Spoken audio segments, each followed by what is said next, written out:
nothing can stop me. No. 'Cause I'm addicted to what you and I realize. Lead the way, I follow. No need to say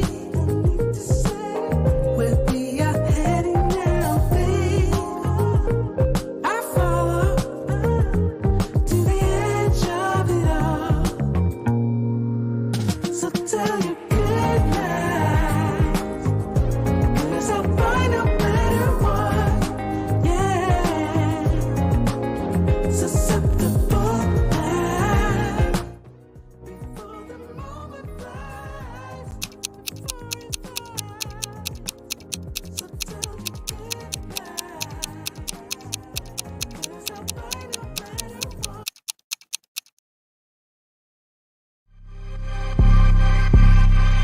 It does kill it.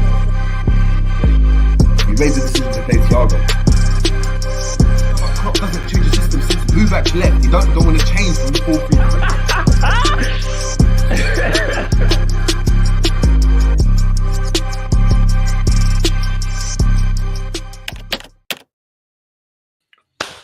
Boom, what's going on, people? Back again on the Jerry James Show with myself, JJ, and we got G in the building, as always, the dynamic duo, the midfield duo that can take Liverpool to that next level, but Klopp don't want to sign us. No like that, but big up to everyone in the building.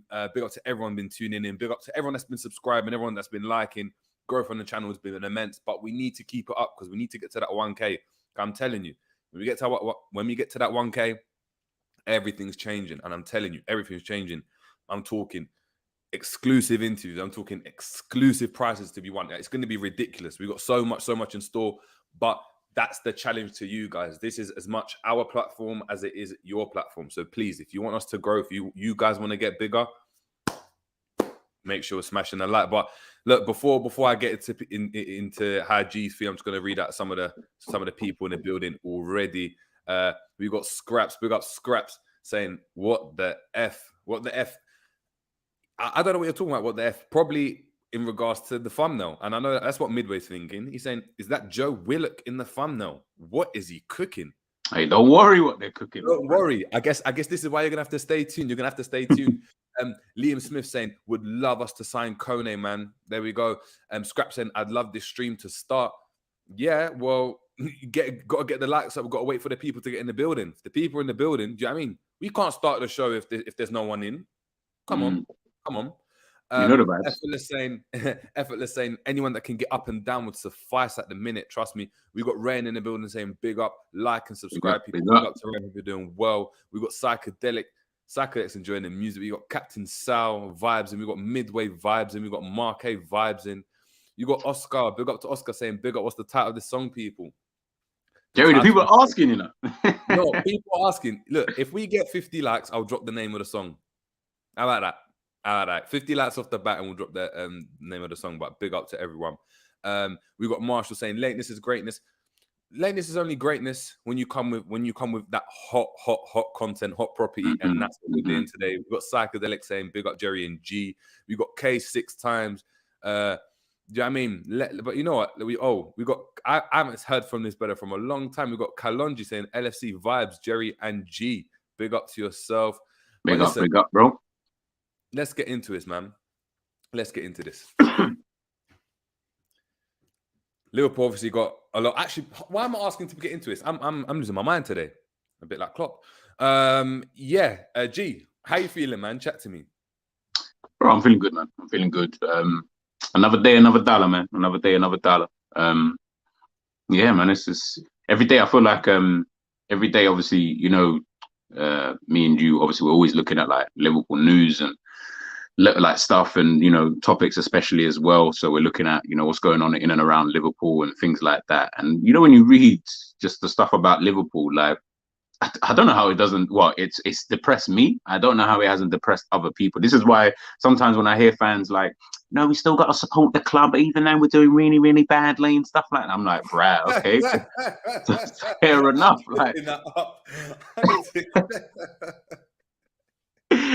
listen, I've been hanging around too many Sallys and Lucys, like, but it's it's just one of them things, and I'm sitting, I'm like, right, like, nothing I'm reading, nothing I'm seeing.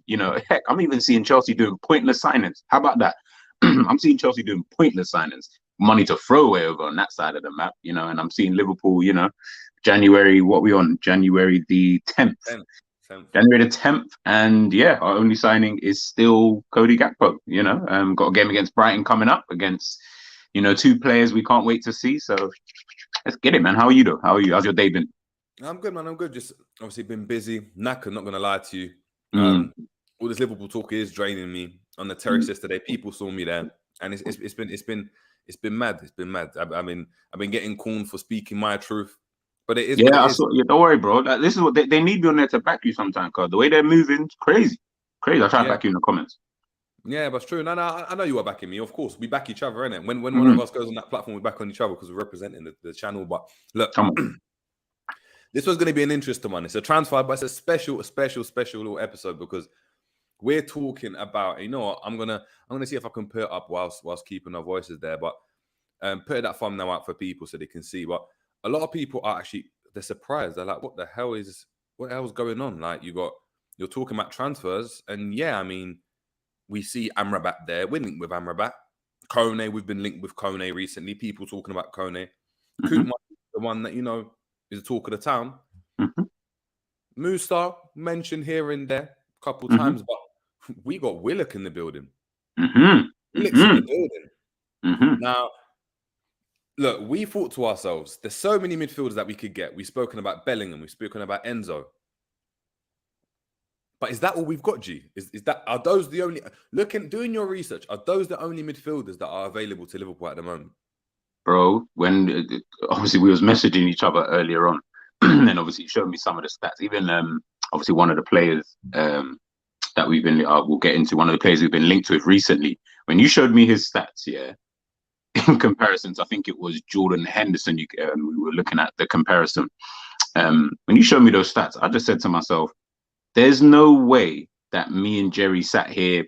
That was maybe what, an hour. Maybe was it an hour? Maybe an hour worth of research that we did before the show. So again, not crazy amounts of research that we did, and the statistics that we came up with, all the metrics that we've seen, and all of that. And I'm seeing the comparison to our players. There's no way that the LFC board are sitting there or Klopp can tell me ever, yeah, you know what, I'm waiting for the right player. That's a load of bullshit, man. And now, even just by going by these stats, what pissed me off the most was, now, anytime I hear Klopp mention about right player, yo, I'm calling you out, bro. I'm calling you out every single time because there's no such thing. Because now I know, because before obviously I love an eye test. I love doing the eye test because obviously for me that gives you the biggest indication, and then obviously the stats are there to back it up. Now I'm looking at the stats. Yo, unless these players are super shit when I see them play, yeah, Klopp, you're chatting shit, man. You're chatting a lot of shit. Yeah, that's what it is, man. That's what it is. And look, even if I'm an eye test, but I like the eye test as well. I like the eye test, and there's actually a player in there that we're actually going to speak about that. Stats wise, it doesn't really match up. Surprisingly, there's a certain player in the big world of the players that we've been linked with in past years, not in past years, in past hours, past months. Everyone's on him. We should get him. The stats don't really align up. So it is getting a measure of the two. But the way Liverpool work, Moneyball, it being a stats business, there's so many players. The right player type of talk. What it reminds me of, the breaders are in the manosphere and stuff. That are like, I need to find the right woman. She's got to have everything. Or the women in the manospheres and stuff. That's the whole talk, right? You got the Andrew Tate and they're talking. They're like, yeah, my man's got to be 6'5". He's got to have loads of money. He's got to drive the Lamborghini. He's got to have no kids. He's got to have this, all these stuff. But it's like, that's not real life. That's not real life. You're not going to get the perfect player with the perfect profile that's gone through hardship. That's come from Africa, come from some village somewhere. Where bro, come from the villages of Colombia somewhere, and then it doesn't work out like that sometimes. It doesn't. Okay, no.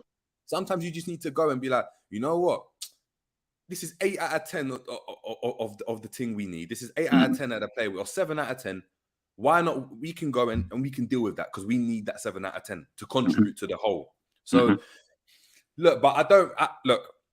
What we're gonna do is obviously we're gonna go and talk about a couple players. We're gonna split it. So we're gonna talk about a couple players, and it's 3 players that we've both, and they're 3 different players each. Players that we've looked at the stats, looked at the types of players they are, and said, you know what, we want them at Liverpool. We want them at Liverpool. It's going to be stats related. So, you know, we come with the facts. We don't come with this nonsense. You guys are going to see the stats. It's going to be incredible. We're then obviously going to talk about the consequences of missing out on top 4. So Carragher obviously came out after the Brentford result saying Liverpool aren't going to get top 4 if they don't sign a midfielder. It's looking it's still time in the window, of course. But the more the days go past, and look, a week ago it was early in January. We're now a third of the way through the month. I mean, another 10 days, another week, and we've got a week left. And it's then you're looking at that thinking, well, you know what? It's not looking that great. It's not looking that great, and it's looking less and less likely by the day. We hope we're wrong, but at the moment, are we going to sign a midfielder? We don't know. Going to run through the comments before we kind of get into it. We got Aaron Marte, big up to Aaron saying big up. Aaron, we got Gary saying Talio, big up. Midway saying LOL. Do people not know about Shazam nowadays? They might do, but how about if it don't pop up on Shazam? Oh yeah, for real. When the song doesn't pop up, now you're vexed thinking. Imagine I'm actually the one singing on it. Imagine it's my voice. Yeah, for real. Maybe this is the way I'm plugging my music. Maybe this is the year I blow. Maybe you guys are the reason I blow. You know, my music career takes off. You never know. Albert Boafo, big up to Albert saying, hey, good news, Jerry. Klopp went to see Curtis Maradona Jones. Wow, the under 21s for 45 minutes. I heard Kevin Ramsey got sent off in that game. Oh, great. We've got Mo Khalif saying Chelsea loaning another Shai Havertz. That's the Joao Felix talk. Yeah, signing mad players. We got Samath Shetty, big up, saying, I'm sure we will not sign anyone this window. This club has always been reactive. It feels like they are allergic at being proactive. So we got Serge Gamer saying, like the vid, make sure we're liking the vid. We've got 40 people in the building. Yes, it's a early afternoon, late afternoon kind of stream, but make sure we are liking that. We got Mo Khalif saying, our midfield is skeletons, and Klopp is saying it's got meat. That's true. That's actually a funny one, man. That's actually a funny one. We got Gary Richard saying, gee, Jez, why isn't Amrabat in a bloody red shirt? We're not sure. We're not sure. You're going to have to chat to the big man upstairs, man. I don't know. There it is, man. There it is. But look, let's get into it. And you know, we're going to start G. Chat to me, Dad. What comparison do you want to do first? Do you want to start with the first one you did? Our DM situation. Yeah, leave Joe till last. Right. So any one of them. All right, cool. Let's start. Right. So we're gonna start, and these are G's. This is G's comparison. So he's picked his 3 players. So we're gonna get into that right now. So G, chat to us. So you picked Declan Rice to come in and sort out this midfield. Chat to me. Why, before you got into Declan Rice, why Declan Rice? So the reason I go for Declan was... No, let me take the stats away. Declan Rice. You selected Declan Rice as a player to come in, help Liverpool's midfield. Why? Not looking at the stats. I've gone with, even just without looking at the stats, when you watch him play, especially when he's obviously playing in a defensive midfield position, I think that he's the type of midfielder that would probably excel. He actually reminds me more of, which sounds funny, but he reminds me of a mix between a Matip and a Fabinho. The reason why I say Matip is, one, obviously used to be a centre-back, as we know, in his younger days. And he's someone who's really good at bringing the ball out. He's someone that's really good at dribbling with the ball. Now, I'm not saying he's the best dribbler, guys, by the way. He's not no Neymar or anything like that. He's far from. But what he's really good at is he's very, very confident on the ball. He'll take the ball in tight spaces and he will try to get out of them. So someone like a Matip, who it does look a little bit unorthodox at times, obviously, when they're dribbling, because maybe just because we're just not used to seeing defensive players trying to, you know, dribble with the ball as far as he can take the ball up. But what I like most about him is that he's someone who, for me, I think it's just the confidence. I think it's just the confidence that he has on the ball and being able to pick out a pass, someone who can pick out a long pass very, very well, someone who can break up play pretty decently, and he's got the energy. And most importantly, which is what I know a lot of people are talking about now, is the homegrown quota. That was kind of a key in my decision making, just because I thought to myself, we're losing potentially Ox, Milner, and maybe a couple of, maybe even Kelleher as well, potentially. So that's 3 homegrown players that we're definitely, well, more than likely going to lose this season. We're going to need to bring at least one in. Now, that might be Jude, fair enough, but I feel like the way that, and Nat Phillips as well, so that's actually 4. So I feel that because we're going to lose so many homegrown players, I was trying to think of some more homegrown quality, and he was the first one that kind of popped into my head. So yeah, man, he's the one for me. Cool. But let's get into it. So obviously you've made the comparison. You've put it. You've compared him with Fabinho. Obviously, making sense. Fabinho hasn't had the greatest the seasons. Not been at his imperious self.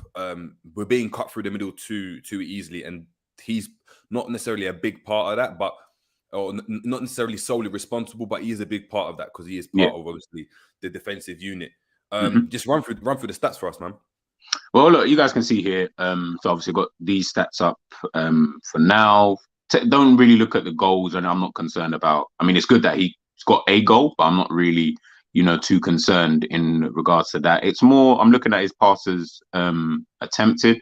I don't know if I put any more up. Maybe I need to get the other ones up. But yeah, I'm looking more at his on the ball play. What does he do when he is on the ball? Because obviously we know that with how Klopp kind of wants to play, I believe, with this whole possession kind of base game, I think someone like a Declan Rice in the middle of, especially protecting that back 4, having also played at centre back as well, for me, it's almost like a bit of a no-brainer. Obviously, I don't know the fee that might be involved with someone like him. I'm looking at his ball recoveries as well. Look at his ball recoveries in comparison to Fabinho, 166 to 91. Possession lost, which is funny because I'm looking at that and I'm thinking to myself, right, okay, cool. He's lost the ball like 157 times in comparison to, Fabinho's 119. But obviously, when you look at the minutes, Fabinho's played, give or take, what's that? 400-500 minutes less than, give or take 400-500 minutes less. And he's fairly close to a Declan Rice who's on 157. So I'm looking at that thinking, well, if you add on the minutes, probably it would then probably take it up, to the same amount, which is obviously quite alarming when you see that. And again, not focused on his conversion or his goals. Like I said, I don't care about that. It is more his on the ball play and the fact that he is very good at passing the ball. And I think that will be very, very important for a defensive midfielder in this team. Looking at that, obviously possession lost that, because some people will look at that and say, you know what, we're giving away a lot of the ball. If you look at the amount of chances we're creating, so a lot of the time is we're getting countered. Do you think that's going to be an issue, and do you think that's down to how West Ham play, or do you think that's down to him as a player and how risky he is in terms of how often he drives with the ball from deep and actually vacates that DM position? When in actual reality, if we go back to how we spoke about like yesterday in regards to the positioning of Fabinho and Thiago, we need Thiago further forward. Yeah, and obviously, ideally, we'd want the deepest player to be Fabinho.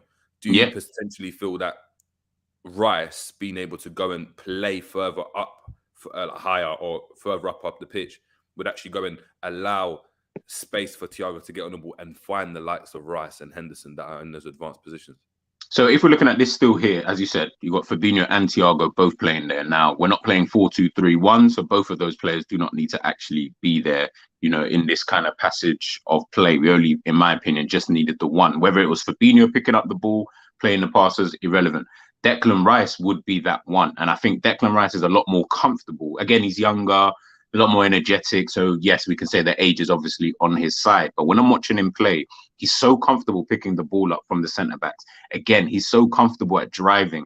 Now, obviously, he's going to then need his mates around him. So what we saw for, for England during the World Cup was one of the things I was always noticing was the relationship between him and Jude. So when one went, the other would actually drop. So whether it was Declan Rice dribbling with the ball forward, Jude would just sit in. He won't sit into defensive midfield because that's not really his game, but he would at least just drop just a little bit to kind of help out. And again, vice versa, if Jude would go, Declan Rice was usually the one who would obviously sit in and just almost, if we're going to push the fullbacks very high, Declan Rice is the perfect guy to put in at centre back right there, because then he slots straight back in. Now you've got three. You've basically got three centre backs who can slot back in there. And again, we've got to understand the context of the risks that he takes when he does dribble with the ball. Hence the reason why I say he's going to have to obviously rely on his mates in terms of, if I'm going to go, I need you to drop.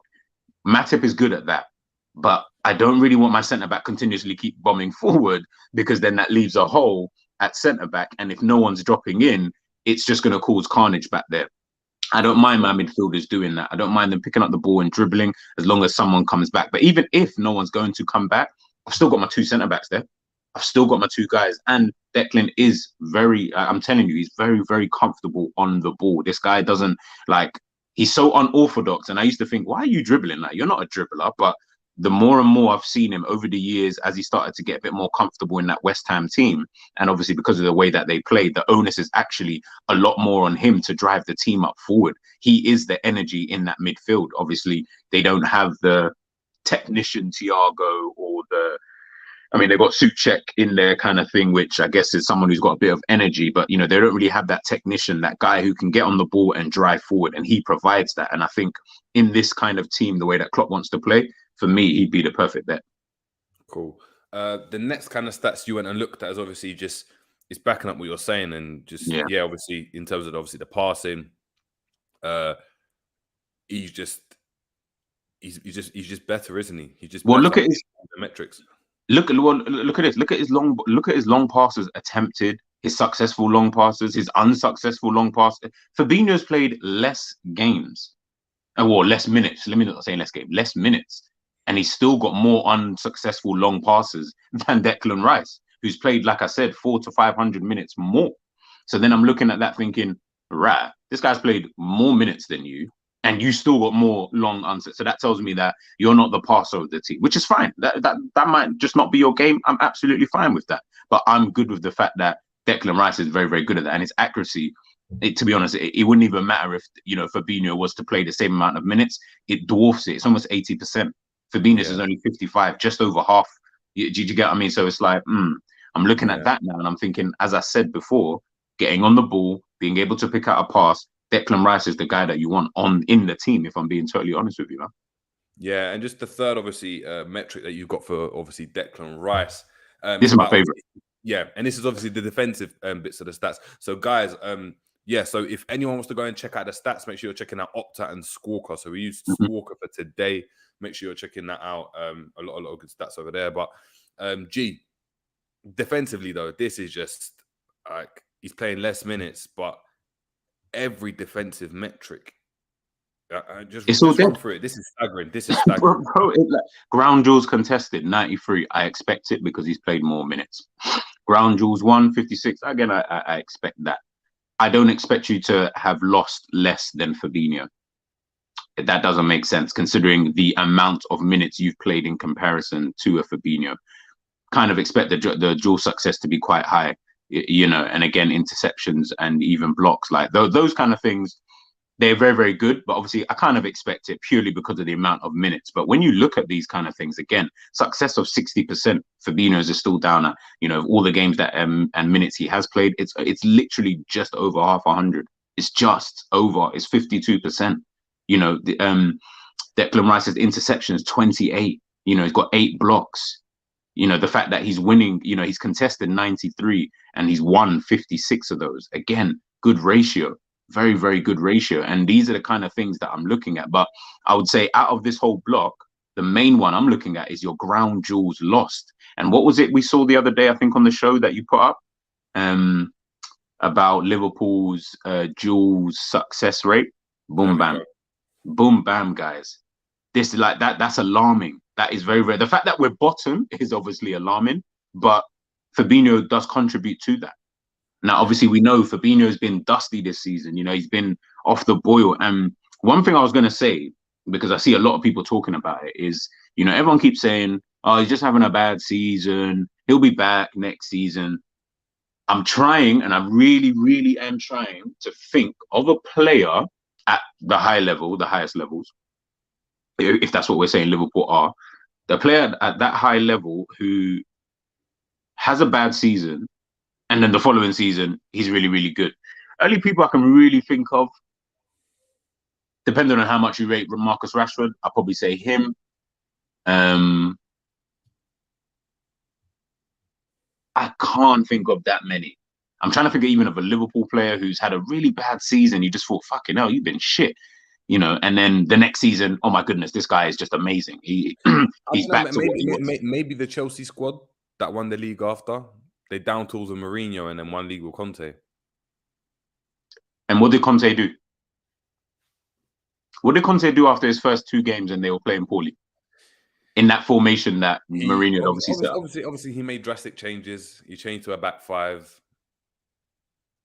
Yeah. And again, by the way, I'm basing all of this on all of these players and the players that we've chosen. We've based this on what the manager's more or less going to do. I'm not basing this on the players that I want. Otherwise, you would have seen Pedri and your Gavis and Musialas and all of these kind of guys in there, of course. But I'm basing this on what Klopp is trying to do for the team.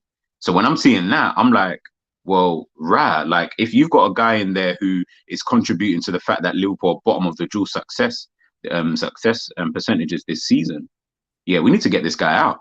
Like I said, I showed you Declan Rice's, and he's somehow coming out less with 400 to 500 minutes more. That doesn't make sense to me at all. I think what doesn't really make sense.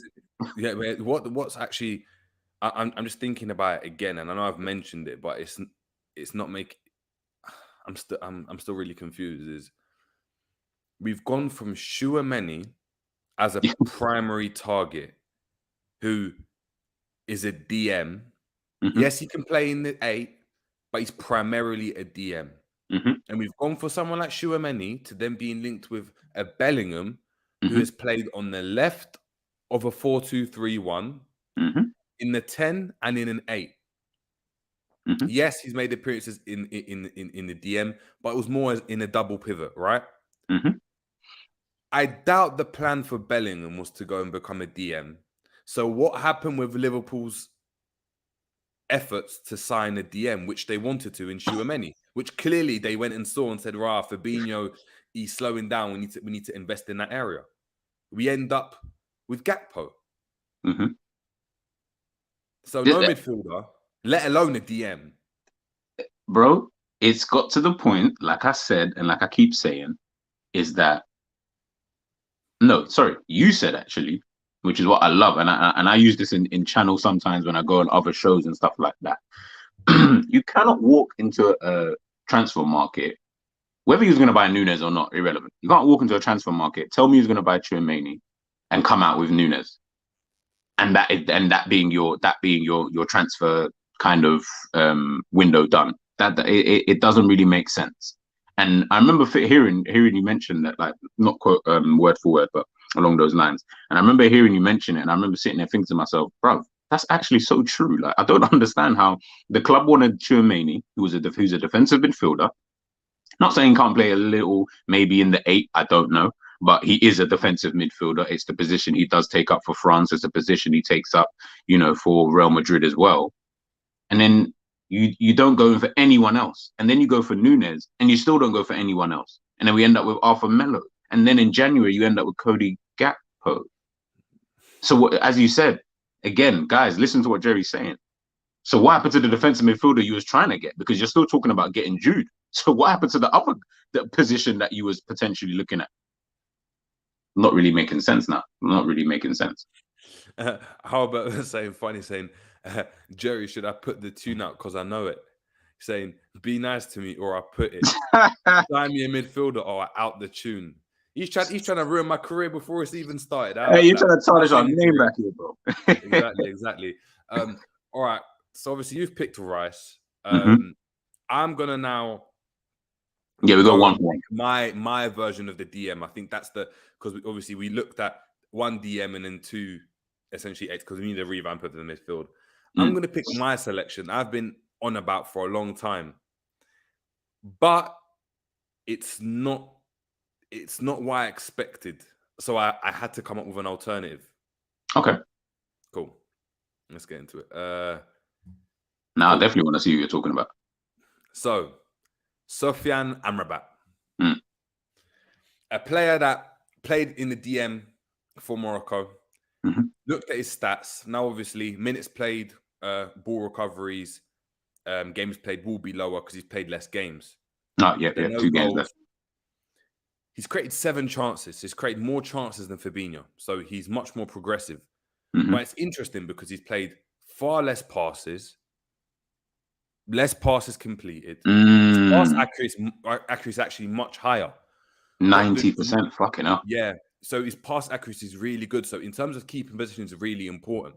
Mm. Ball recoveries for me was a bit alarming because I was like, I want that a bit higher. Mhm. But look, it's a different system. Duels contested, 85 to 107. Tackles made, that's the big discrepancy. Sofyan's not making no, like, I know you can't see it, people, and apologies, but it says tackles made just under edit stats. 32 made by Fabinho, only 16 by Amrabat. Now, tackles made, yes. Look, he's made a lot of tackles. But I want to put this out there. How often are Fabinho's tackles successful? Or have they been successful this season? A lot of times we've seen him dive in, get spun. So, yes, he's made more tackles. How effective are they? Aerial duels contested. Look, he's made 25 to 10. And then I'm looking here and look, tackles made, do you know what I mean? 32 to 16. Aerial duels contested, 25 to 10. Aerial duels won, 14 to 4. Like, this, it does look worrying on the surface. It does. Ground duels, 75 to 82. Ground duels won, 43 to 34. Ground duel success, under 50%. Interceptions, 16 to 11. So, look, on the face of it, Fabinho is actually the better option. But, and I caveat it, I went and had a look at where was Sofyan Amrabat key and what's made us even want to get linked with him. It's his stint at Morocco, yeah? His stint in the Morocco side. If we get this up, this now is per 90. So, so these stats aren't for the whole season. They're per 90. Sorry. Hold on. Are they here? Yes, they are. They're per 90. So as you can see, 7.8 ball recoveries to Fabinho, 7 goals, none. Chances created, very similar. Passes attempted, yes, the system was different, so we have to go and look into that. But they're relatively similar. If you're looking at 88.5% to 85.35%, there isn't a drop-off. Yeah, there's not a mad drop-off. Fabinho's made more. Tackles, very similar. Duels contested, very similar. So in terms of profile, they're actually much more similar than we would have thought. And going and looking at the fact that if we go back to it, that in the actual Serie A, Sofyan Amrabat's created 7 chances to Fabinho's 5. Those 7 chances could have resulted in 2 goals from a DM position. So we have to go and look at that.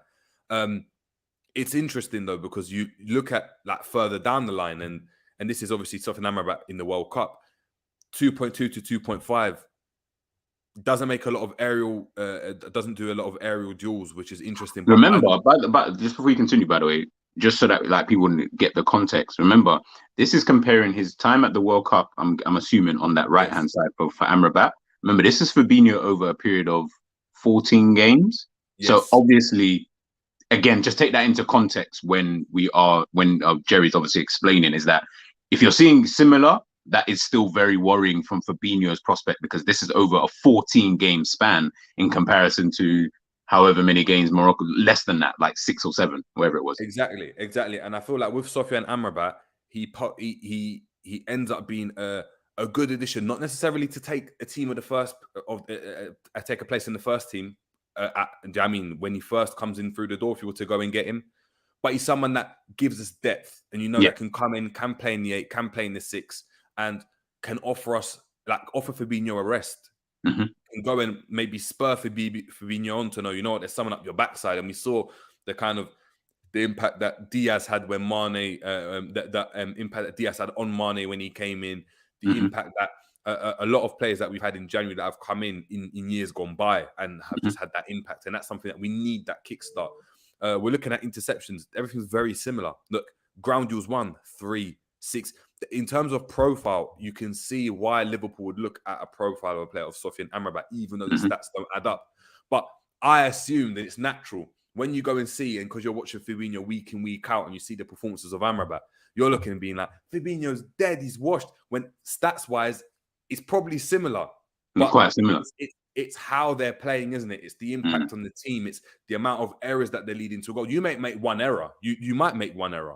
But if you make one error and it leads to a goal, that's that's a much more glaring kind of sign than if you go and make an error, but then you've got a Verge sweeping up behind you. Do you know what I mean? Or you've got a Gerd for Morocco that sweeps up behind him, boom, clean. And everything's just, I mean, it's been calm. So, look, so Amrabat was obviously my choice, and I've been speaking about Amrabat since the World Cup.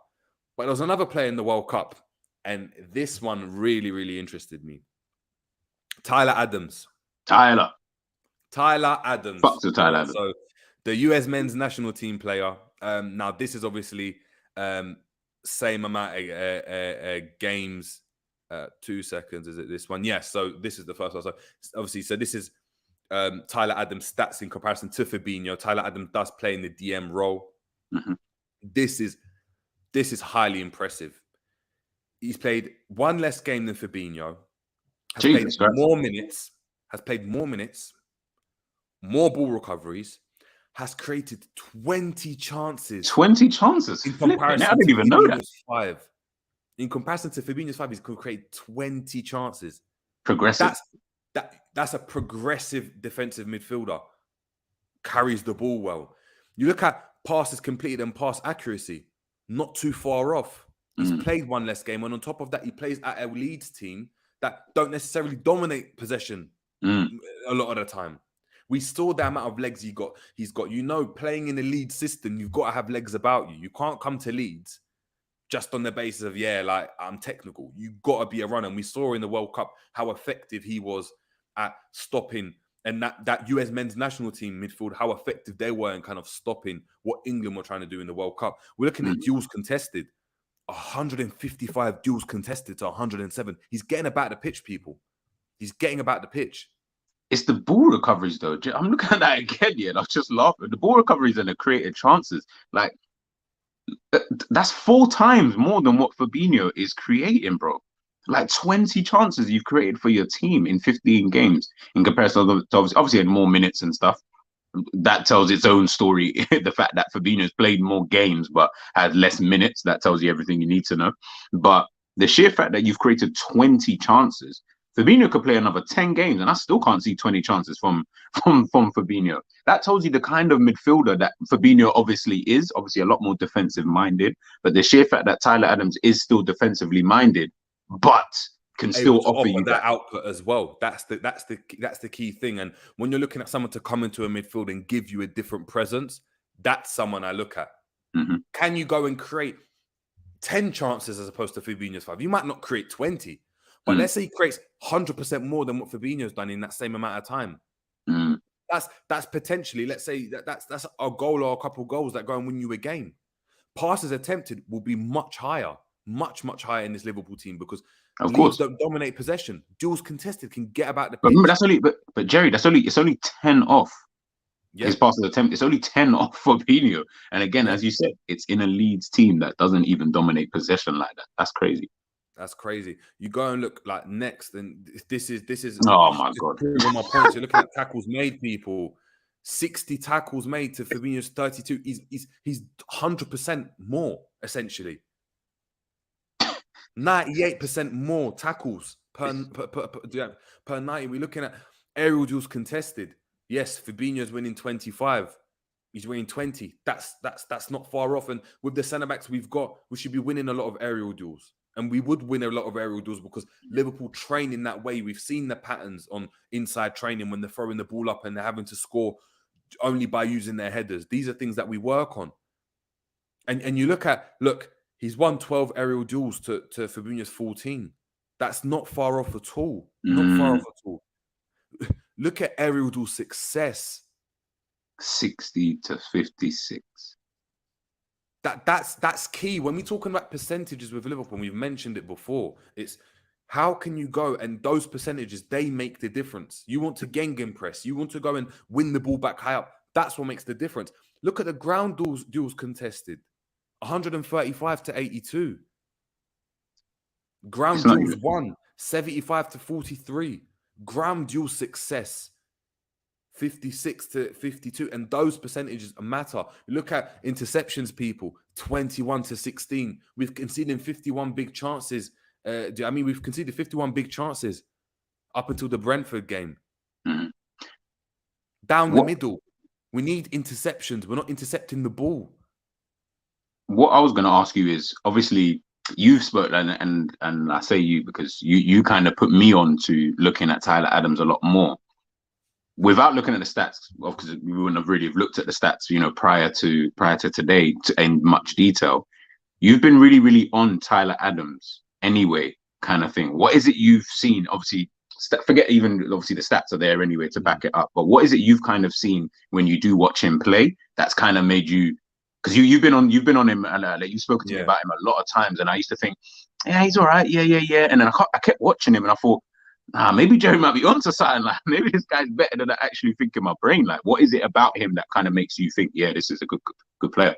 Yeah, I mean, look, at Leipzig, played as a right back, moved into DM, so showed his versatility for me.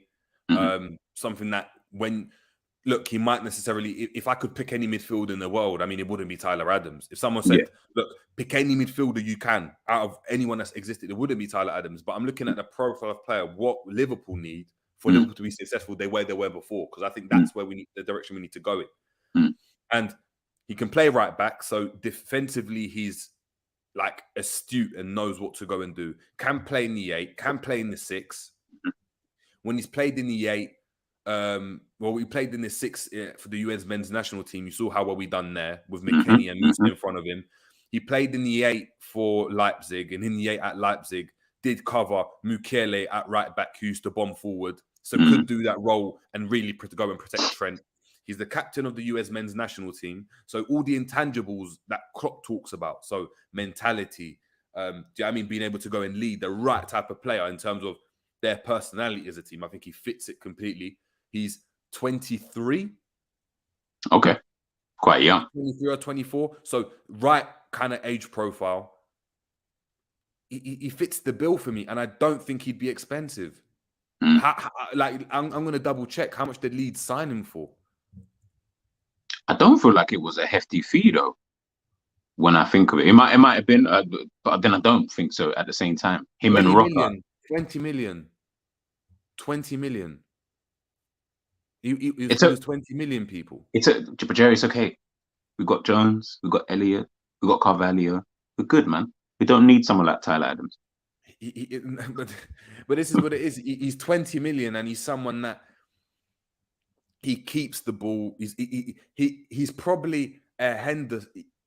He would do that Henderson role really well. I think he's an option to play in the 6, but I think he could go and play and do that role really well. Being able to go and create 20 chances. If we go back to Henderson, you were comparing Henderson. Actually, we haven't compared to Henderson yet, to be fair, which we will get into. But when you go and look at Henderson not creating nowhere near the amount of chances that Tyler Adams is. And Tyler Adams is playing as a DM. He came in to replace Calvin Phillips. So we're looking at a player that can offer a lot. So look, that's definitely my player. That's my player, man. No, I like Tyler Adams a lot. He's definitely a player who, if Liverpool were to go in for him, I'd be very, very happy with a signing like that, to be honest with you. I think he's someone who improves us. I think we were just talking about it in the group just now, just before we get into the next one. But we were talking about, obviously, players who may improve us. And I think I used Maddison.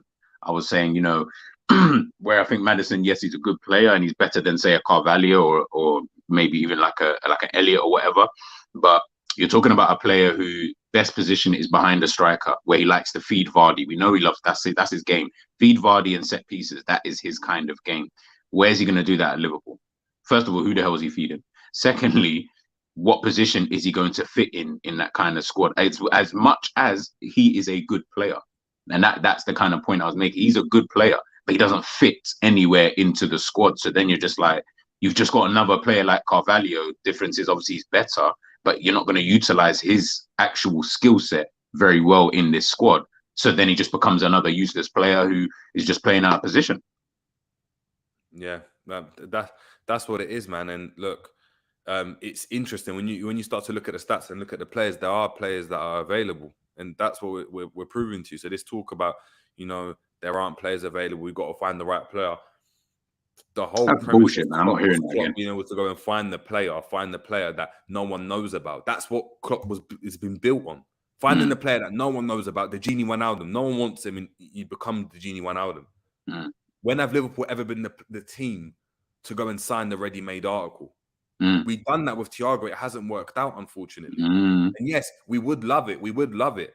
But is that the right type of profile? You're trying to tell me if we went to Leeds now, considering where Leeds are, we couldn't go sign Tyler Adams for 35, 40 million? I think so. Easily. Yeah, Easily. And in this market, that's the type of price you're paying. 20 million is cheap. Cheap. How they got him? I guess RB Leipzig, maybe, yeah. Yeah, but that's what I'm saying. It's interesting. The next one we're going to get up, and this is the one that obviously you wanted to go and talk about. Who's this next one? I'm trying to remember who it was. Where is it? Do I need to get up 1 second? Let me see if I can find this one. Because I don't want to put that one in yet.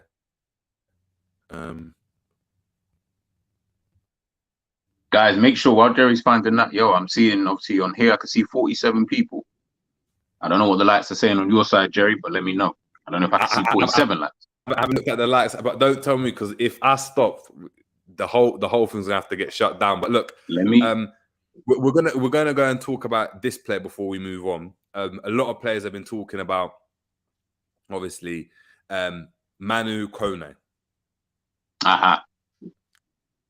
So Manu Kone, Kouadio Kone, plays for Borussia Mönchengladbach, played for Paris FC, was at Toulouse, made the move to obviously Mönchengladbach, and has done really well this season. And looking at these stats again, someone that I didn't know about at all. I had to watch a couple of highlights.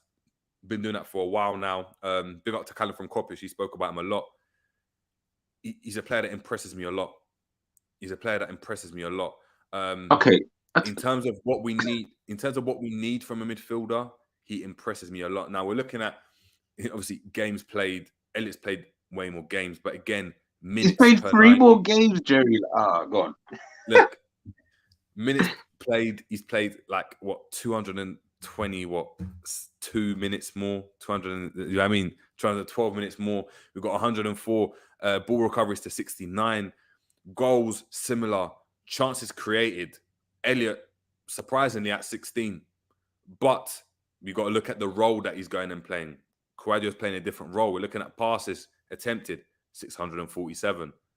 In the opposition half, Elliott's playing higher up, but look at the amount of forward passes.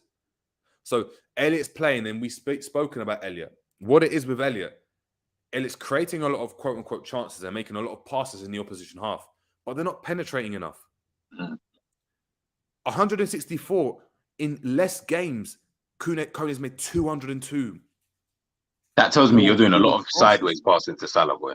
But this is what it's sideways passing to Salah, but no penetration. So when you look at the end product, look at the goals. It's 1 goal. So Kone has scored 1 goal and from 9 chances created. Harvey Elliott scored 1 goal from 16. What are these chances created? We're looking at short passes complete. We talk about wanting to move into this possession style type of game. It's 546 to 479. Can come and get it from deep. Listen, very good player, the profile of player that I didn't imagine. And this is what's key. We speak about needing a defensive right-sided midfielder to go and help Trent. Henderson's not good enough. Elliott, that trio of Elliott, Salah, and Harvey Elliott. No, Elliott, Salah, and Trent. Sorry, is garbage. It's garbage. Defensively, we're just getting targeted. Look at in 3 less games, 164 Duels contested to 103. 29 tackles made to 13. 17, I mean, aerially, we know Elliott is non-existent. You got 17 to 9. He's winning 10 out of them. He's winning over 50%. We're talking like 58%. Aerial duels, 1 for Elliott. He's won 1 aerial duel this season. I don't even remember that. You're going for a header with him, you're guaranteed to win the header. You're guaranteed. Duels contested, 147 to 94 for Kone. Ground duels won, 79 to 44. Ground duel success, 53.74% to 46.81%. It doesn't seem big, but it is. It is. When you consider Gladbach aren't on the level of a Liverpool. On top of the players in Liverpool, they're not in that same system. Interceptions, 11 to 4. Talking about cutting out that pass in behind into Trent, in behind Trent's space. That's pivotal. I'm not a genius, and these stats are here for everyone to go and see. But what are FSG, what are Liverpool, what are Klopp and Linde's looking at? It's like they want to play Football Manager, and they've just said to themselves, "We want this player, and we're gonna delete the save, and we're gonna go back and see if we can get him again." Yeah, I remember I used to do that. It's not making any sense. It's not. You know what it is. Remember, by the way, he's played 3 less games. He's played 3 less games than Harvey Elliott. And remember, Elliott is constantly playing. He's constantly being trusted. And again, maybe if you see Elliott in a different position, left, right, whatever, that it might change his fortunes. But it's the sheer fact that we're seeing Elliott so often. And it's just to show you guys, when we're showing you all of these players and comparisons and stuff like that, it's just to show you there must be other players out there. We need to stop thinking that we can only sign a Jude for 120, 30 million, or an Enzo for 120 million, or Caicedo for 60, 70 million. As much as these players are very good, and if you're at Chelsea and you've got the money to just throw away, they can probably do that. We don't. So you need to be a bit more creative with the type of players that you're looking for. There's so many, man. Like, we're going to continue, but there's so many names out there. Very good players as well. Playing, all of these players, by the way, are all playing in the top leagues. None of these guys are playing in like Championship or League One or the second division of Germany. These are all the top 5 European leagues. So again, let's go from there. Yeah, it's crazy. Gonna get the next one up. I'm just trying to find it, to be fair. 2 seconds. Numbers don't lie. Big up Liverpool, man. Numbers don't lie. They don't. And when you pair it up with the eye test, and I urge everyone to go and look at the eye test as well. An enjoyable player. I'm telling you now, an enjoyable player to watch. A very enjoyable player. Reminded me of Eze on steroids, if that makes sense. So I remember you saying. Solid, got that kind of movement. Do you know what I mean? But yeah. But G, hey, your pick, Mr. Yunus. My favorite player. Yunus Musah. Same. I'm not gonna lie. Chat to us about Yunus Musah. He's another one from that US men's national team that impressed us, obviously, during the World Cup. Along with Tyler Adams and Weston McKennie, done really, really well. Chat to me, man. I mean, I'm just looking at, I can't remember how many games he's played in comparison to Jordan Henderson. So I don't know if it was the same, or I can't remember. I'll get it up. But either way, what I like most about Yunus Musah, and I saw it really, obviously, mainly against obviously England, and again that's against England, so take that however you want to take it. But having watched him play for Arsenal, the youth team, and then seen him play for Valencia, he plays like this more or less all the time. You're seeing even I'm looking at all of his stats. Forward passes, Jordan Henderson's got far more. He got 71 more. Backward passes, that for me was something that I really looked at. Jordan Henderson's making 172 forward passes, but he's making almost 100 passes back. Sideways passes. Jordan Henderson is making 392 passes in comparison to Yunus Musah's 230 Short passes completed. Obviously, he's done a lot more, but Jordan Henderson's is very, very good at 507. Unsuccessful short passes, 87 to Yunus Musah's 56. Again, Jordan's making quite a lot of short passes, so you can probably say, that would probably even itself out if they were both making the exact same amount. But it's the last 1, 2, 3, 4 that I was really, really, really, really impressed with. Unsuccessful short passes, duels contested. He's contested 108 to Jordan Henderson's 42. This is supposed to be the energy in midfield, people. This is supposed to be the energy in the midfield. This is supposed to be the guy that we are looking for in that midfield to give us the energy, to give us that kind of, spark in the middle of the park to be able to help us. And it's supposed to almost be that cog in this midfield to get the midfield ticking. He's only made 42 duels contested. Yunus Musah's made 108. That is dwarfing what Jordan Henderson is doing. He's also making more tackles, more than double the amount of tackles that Jordan Henderson is doing. Look at his take-ons, 9-2. Again, we're showing you a lot of players who are quite progressive in their play. A lot of the players that we've got, they're not really that good defensively, and they're not really good going forward. So I can only imagine, what are you realistically offering? At least these guys are giving you either really high of one and very good of the other. So you're still like, okay, that's not a problem. One game less. I knew it was something like stupid like that. He's got one game less. I think what's quite interesting, I think something that Musah would have to obviously improve is ball recoveries. Ball recoveries. But you also have to go and look at how Valencia play and the positions Yunus Musah had to play in. Yeah. So Yunus Musah's played on the left, he's played on the right, he's played in the 10, he's even played in the DM, he's played everywhere. So it's a bit different. But when you're looking at the fact that ball recoveries are low in terms of 3.8 to 7.1, but duels contested are 9.8, it does mean that he's contesting in more duels, but the positions he's in means that he's not recovering the ball. So if he's going and playing a through ball or he's high up the field, he's going to have less ball recoveries than a Henderson that's much, much deeper. So we have to go and look at that. Yeah. The chances created. Yeah, very true.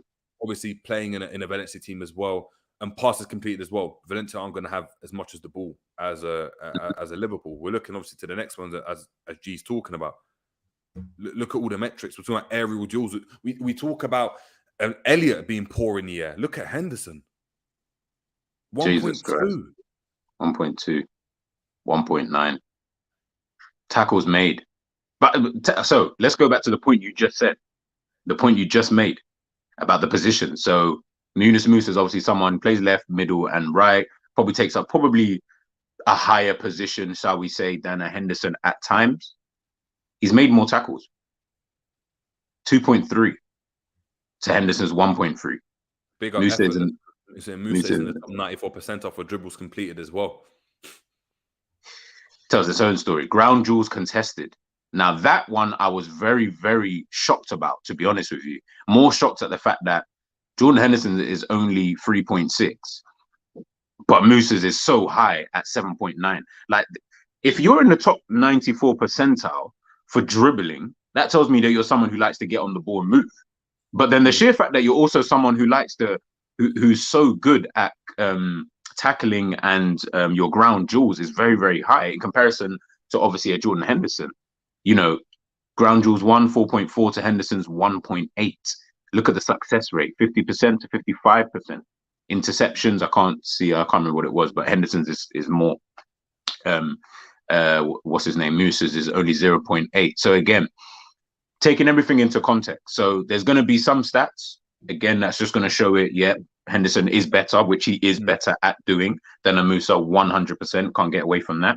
But when you're then taking into context in terms of the position he's playing, the team he's playing, and the style of play, you're still comparing the stats. And he's still, for me, he's coming out trumps. And when you watch him, he's the one for me. I saw that England game, and I'm sorry. I know everyone loves, I know there's a lot of Jude Bellingham sexuals out there, but I'm sorry. When I saw that game, there was only one midfielder, two if you want to count Tyler Adams, but there was only one midfielder who, if you ask me who's worth 120 million and who's worth 30, 40 million, I'm saying Yunus Musah was probably going to be the one who's worth the 120, and Jude Bellingham's probably the one who's worth 40. Jude Bellingham got hooked off in that game because he could not hack it against a midfield of Tyler Adams, Yunus Musah, and Weston McKennie.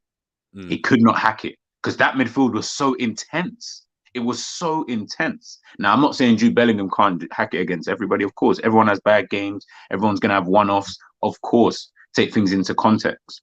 But when you come up against that USA midfield, what we got to remember is that USA midfield is going to be a lot like a lot of the midfields we're going to get in the Premier League. That was the key for me.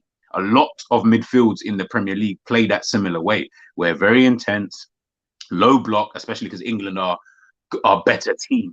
So they're going to have that low block. They're going to try and keep possession. They've got the players to do so. And they're not going to maybe pose you too much threat on the attack. So what they're going to try and do is almost smother you. And that's what teams are going to do to Liverpool moving forward. So when I'm seeing Yunus Musah, Tyler Adams, Weston McKennie, the way that those three played, I'm sorry, man. Like that game, I'd seen Musah before, but then watching him in that game and in the World Cup in a general sense, but that game in particular, because I wanted to see what he was like against Jude. I wanted to see who'd come out on top. I said, yo, he won that and he didn't even try. Like I said, Jude Bellingham got hooked off for Jordan Henderson. That tells its own story.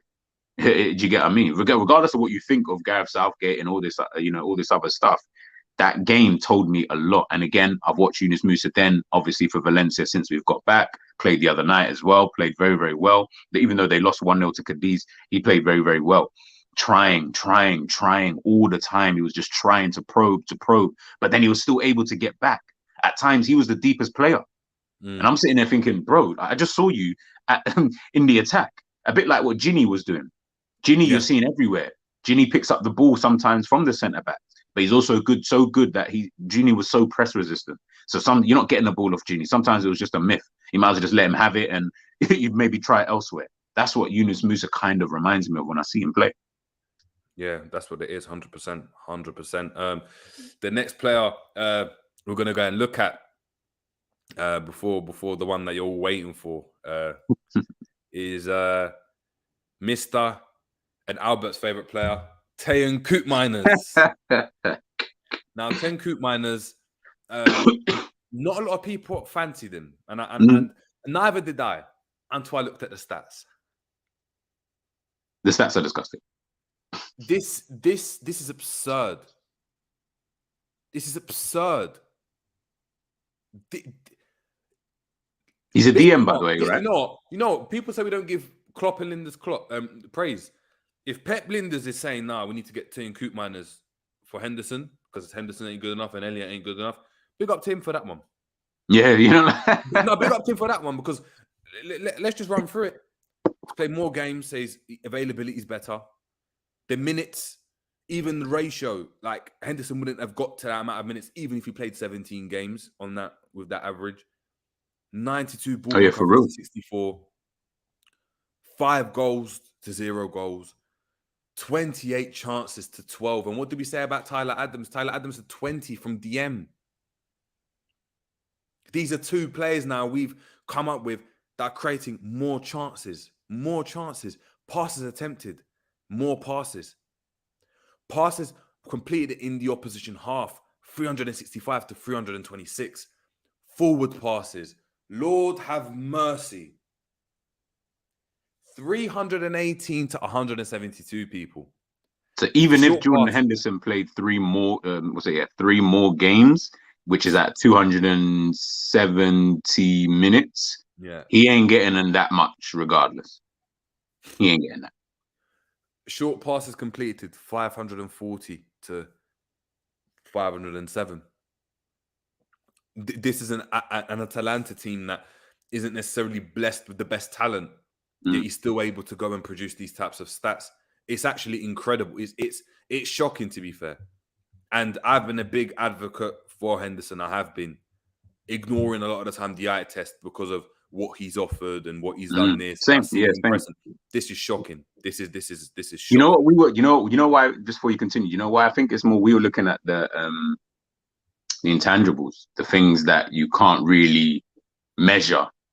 That's what Jordan Henderson, I think, excels at over other players, which is why I feel that's why, as you said, stuff like just what he brings to the team as the captain, sometimes it can just almost spur on other players to then play, very, very well. Scored a banger the other day. That's what it is.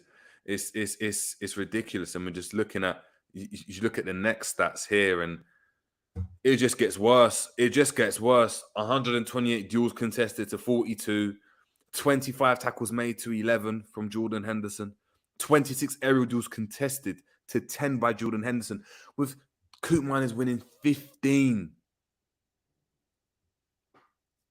More than half. Jordan Henderson winning 5. Ground duels 102 to 32. That's contested. With ground duels 1, you're talking about 48 to 16 people. 48. He's contested 102 ground duels in comparison to Jordan Henderson. He can't get about the pitch anymore. So yes, his ground duel percentage success is better. But look how many times he's contesting the duels. It's more than 3 times over. He's getting about the pitch 3 times more than Jordan Henderson, Koopmeiners. Look at the interceptions, 12 to 9. This it's alarming. It's alarming. And when get him, like, when you see it like that, like big up, it's just get him.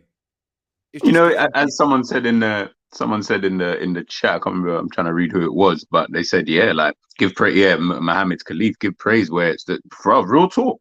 Sometimes you gotta just give the praise. If Pep Yinders said this is the guy, this might be one of them signings where I'm like, you know what, Pep? Obviously, we got to see him play in Liverpool's team, but if we're just looking at the stats, you might be onto something. I'll have to give you a spud for that one still. No, you do. Look, he's got 5 goals and 2 assists so far. Contributed to 7 goals. That's crazy. Exactly, 7 goals, which are. Do you know what I mean? He gets about the pitch, so defensively we're more solid. This is someone that we've just got to go into. We've got to go for players like this. It doesn't make any sense. We look at Albert Boafo, and this is what he's saying. Look, Mane and Salah were second choices behind Julian Brandt and Mario Götze. If Teun Koopmeiners is the second choice, get him. That's mad. Because think about it, with big signings, bar Nunes, which the jury's still out because it hasn't been a full season. Let's just be honest. Let's just agenda, and Naby Keita. Liverpool don't miss with the big signings. They haven't missed, even if they're second choice. So get the second choice, brother. If you want to get top 4. It's actually true, yeah. When it comes to big signings, we really do miss. As you said, Nunes probably been the only one where you're like, maybe.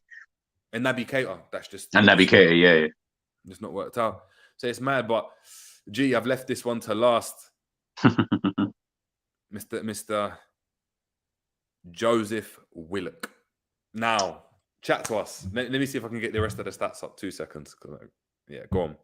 Yeah, so obviously people are back thinking, right, why you got Joe Willock up there? Blah, blah, blah. So when we was doing this, the research and stuff like that, I was trying to find players who are actually quite similar to Gini Wijnaldum. Now, obviously, that's one of the players who's obviously left, and everyone's talking, we need another Gini, blah, blah, blah, blah, blah. Fair enough. So I was trying to find, who's a player who's quite similar to Gini Wijnaldum. And I'm trying to find the website that I was looking at earlier on today. And they were doing a comparison, and they compared all the players around Europe who first they compared the players in in the Premier League, and then they compared all the players around Europe. So around Europe, the only players who had quite similar stats to a Gini Wijnaldum and in the same makeup as a Gini Wijnaldum around Europe was Joe Willock, Ryan Gravenberch, Pedri, Gavi, and I think there was one more, and it was another elite player. So look at the names I'm saying: Pedri, Gavi, Gravenberch. Sorry, Gravenberch. So you're talking about players who are obviously of the, the top end of things, players that we would never realistically sign. It's just one of the things that we just wouldn't really go for. Not a problem. The only player in the Premier League who actually fitted that mold was actually Joe Willock. And at first I was thinking, but when I'm watching Joe Willock this season, and I'm seeing how he's performing for Newcastle, and I'm seeing the type of role that he is actually playing for Newcastle. I did always used to think when he was at Arsenal, I used to always say, he's a guy that I would actually keep around. He's actually a player that I probably would just keep around, but obviously he's got more of an aspiration to, be a first teamer. Hence the reason why he went on loan in the first place to Newcastle, and then obviously now he signed there permanently. So it's Smarter Scout. That's it. I was just trying to find it now. It's called Smarter Scout.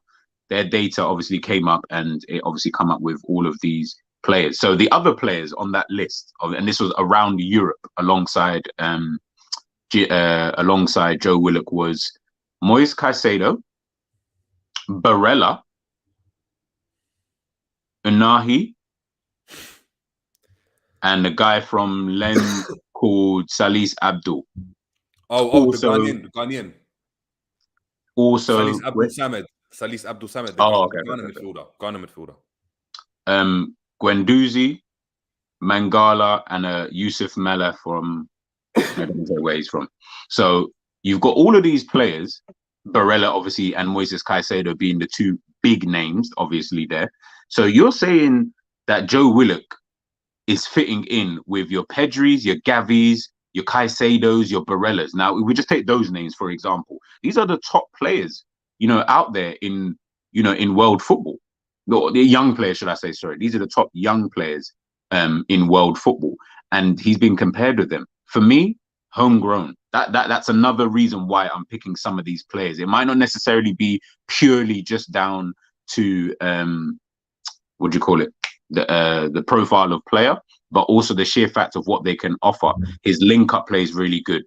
And this is, by the way, his stats matched up to Wijnaldum in link-up play, ball retention, and preventing opponents' progressive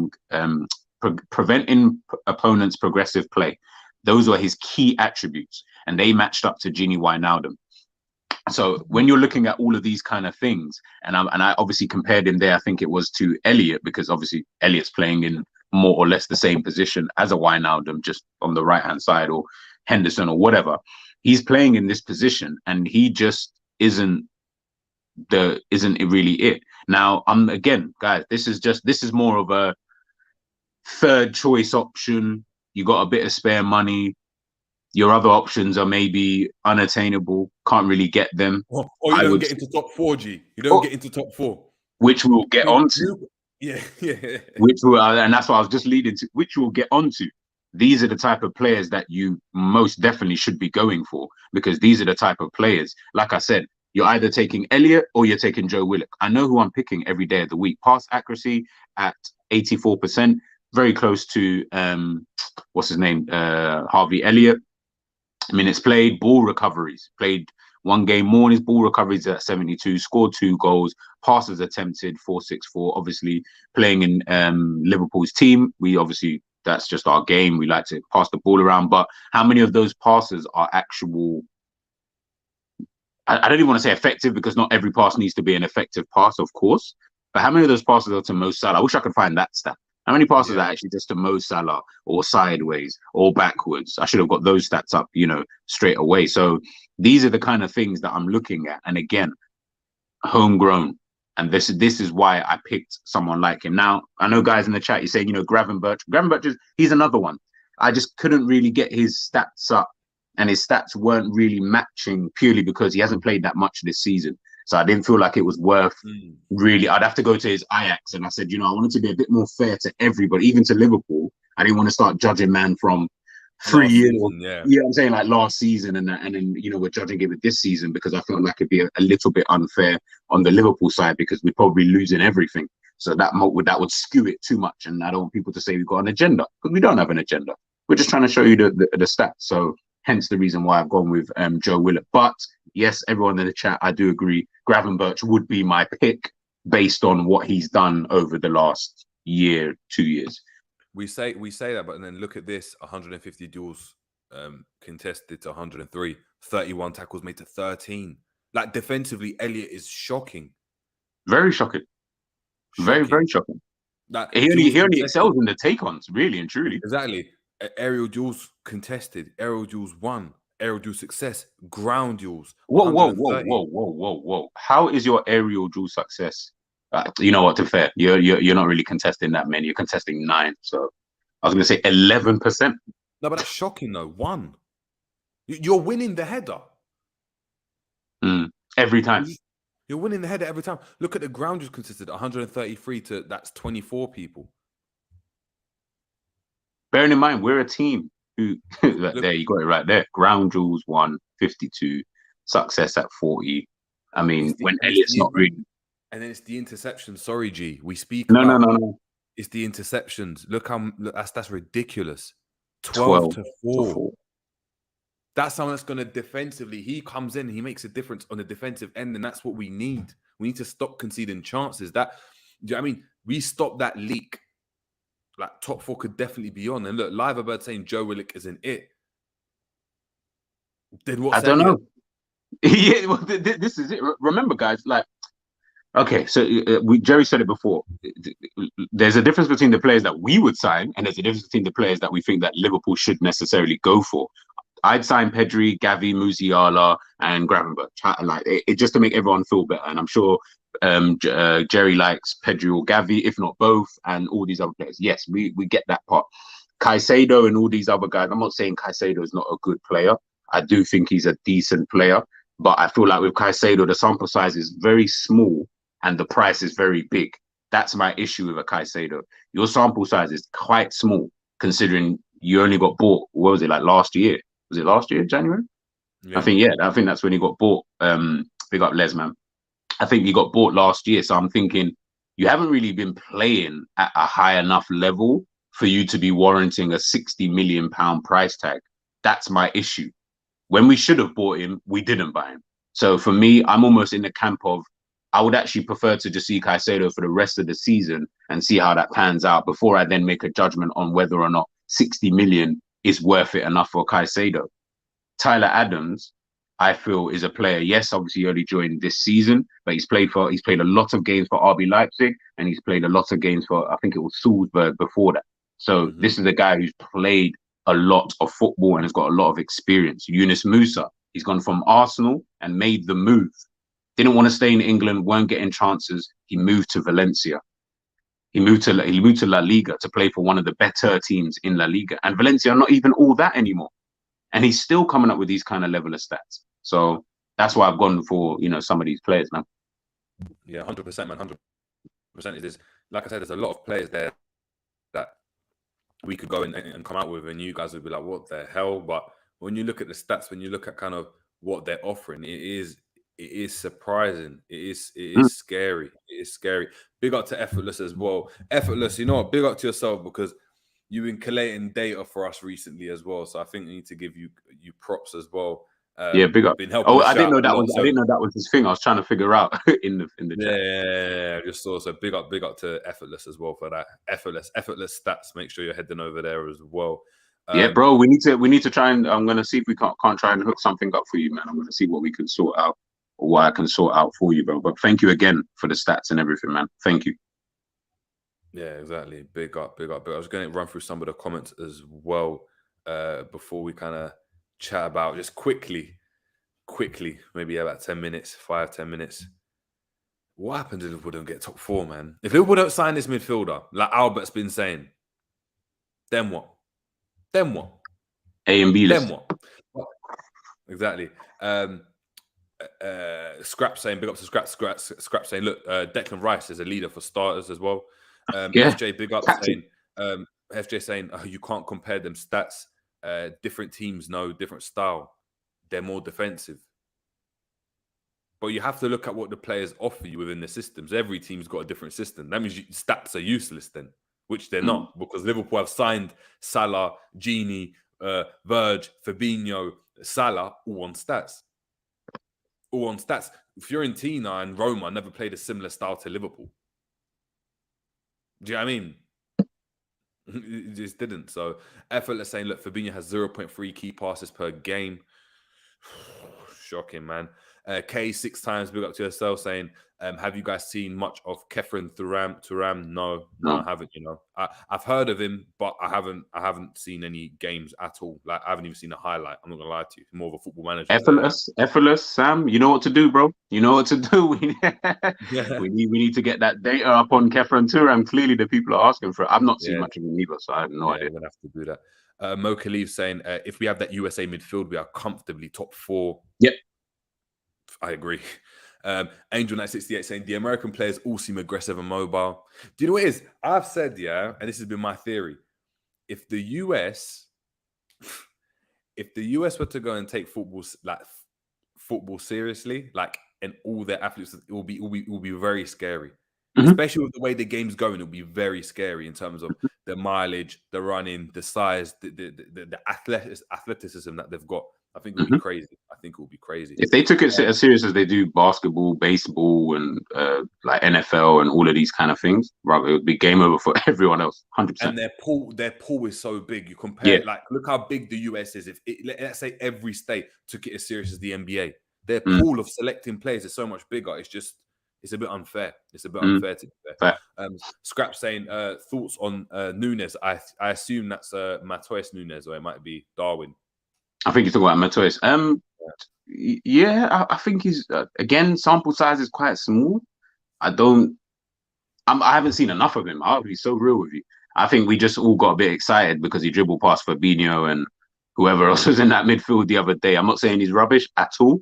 He might be a very good player. I'm just not 100% convinced of everything I've seen of him so far. I'd have to see more of him. Maybe towards the back end of the season, I might change my mind. But as of right now, I'm not gonna. He's not someone I'm looking at and thinking, we need to sign him. He's definitely not that guy for me. Yeah. Mo Khalif saying Harvey is useless defensively. If we don't end up with a midfield in January, criminal. Facts. Angel saying, I honestly think with a functional mobile midfield, our forwards could lead us to a title challenge when fit. The amount of forwards we've got, probably. Like, if they're all fit, that's a lot of options, isn't it? It's like one of them is going to score. How good? A title challenge? I don't know. It depends. What do we need by functional and mobile? What do we mean by that? That's what I'll chuck at you. Jamie saying, I've been on about Liverpool buying these types of players now for time, saying Willock would be like Genie, same kind of player. Yeah, potentially. The stats don't lie. Saying, do we even need stats to know how useless Fabinho has become? Mane covered up for a lot of shit, and Klopp let him go. So now we are smelling the shit. The thing is, we don't. But clearly, the club seemed to be so fixated on one guy. We felt like maybe we're drunk. That's what I was starting to think. Maybe we don't really know. Maybe we're the ones like who are actually just capping, and we don't really know that there's other players out there. Exactly. Honestly saying, Joao Felix is going back to Atletico after this season. Simeone is leaving, plus Felix renewed his contract. What would you be interested in getting Felix? I wouldn't. This is a brother that an old Suarez came into the team and won top goal scorer when he was done at Barca and won the league. My man has had the platform to go and play and just hasn't done it. I don't know. I'm not a fan. I'm not really a fan of him. I don't know about you, but I'm not. I'm not a big fan. I'm not letting no World Cup performance try to gas me into thinking, we got to sign this guy. Not for that price as well. Like, maybe if it was for free, I would say but if he's not free, then I don't want him. Exactly. To hear Koreshi saying, let's be honest, we are running out of excuses for Klopp, players and owners. We are slowly. We definitely are. 2 seconds. Mo Khalif saying, last time I checked, the right players are hand 2. I don't know what you mean by that. Yeah, I'm not sure. Oscar saying, there's no perfect player, but Caicedo is perfect for us right now, if you know what I mean. Yeah, that's what it is. I agree. Maxwell Mugo, 5 goals. I don't know who that is. So I'm not gonna lie to you. Let me know. Is he a midfielder? I thought he was going to try to cut. Yeah, I thought he might try catch me out, but Yeah, I was thinking, you tried that. A lot of yeah, people be I was caught like, out. I'm not gonna name no names. But I think people be caught yeah. out, boy. K6 time saying, look, Rice is quality. We've got Oscar saying, look, don't let Chelsea sign Caicedo. But Albert saying we ain't signing nada. Effortless saying we've got to remember where West Ham are as of the minute. Rice often trying to grab it by the scruff and carry it / progress himself, which shows that he's got that mentality as well. He's got that mentality. Liverbird, big up to yourself, saying one midfielder doesn't get us top 4. We are shitter than the shit lot. It's true. Very, very true. Effortless saying Kefren Turam's stats are similar to Caicedo. Great defensive stats, 1.7 tackles, 1.1 interceptions, top 97 percentile for blocks, and very solid passer too. Very promising. Very promising. Might have to watch him then. There we go. LFC Red Forever saying, big up, guys. Big fan of you, brothers. People, we all have our own opinions on players, which means we won't agree with everything. Yeah, big up. 100%. That's what it is, man. That's what it is. But cool. We got Marshall. Big up to Marshall saying GTV's breakdown is very fascinating. A legend. Yeah, make I'm learning off Jerry. GTV as well. Huh? I'm learning off Jerry, man. He's the one who gives me the insights to these breakdowns. I'm even using his words, people, guys. Like I'm learning. Tafsir saying, if the name we want is not fashionable, then they must not be good enough for us. Name me one fashionable person that we've ever signed. Ever. And he can't be named Torres. You know what's scary as well? What happened to Bissouma? Fuck it up. Yeah. When we were screaming for Bissouma, screaming for him, we were wailing about him. Like, yeah, we're not. Why didn't we sign Bissouma? He went for cheap. The brother is sitting on Conte's bench with his ass just warm. Pause. Crazy. Okay. LFC Aaron saying, Jerry, can you wish a happy birthday to my sister, please? Her name is Wait. I'm gonna say Anita. Anita. But big up. Big Aaron, up. Happy birthday. Now I know Aaron's surname, I assume. So Aaron's man. So Aaron Man, LFC Aaron Man. Big up to yourself. 1892 Reds, big up to yourself, saying, when Liverpool came out and said we have Champions League targets and non-Champions League targets, we are in trouble. You just knew.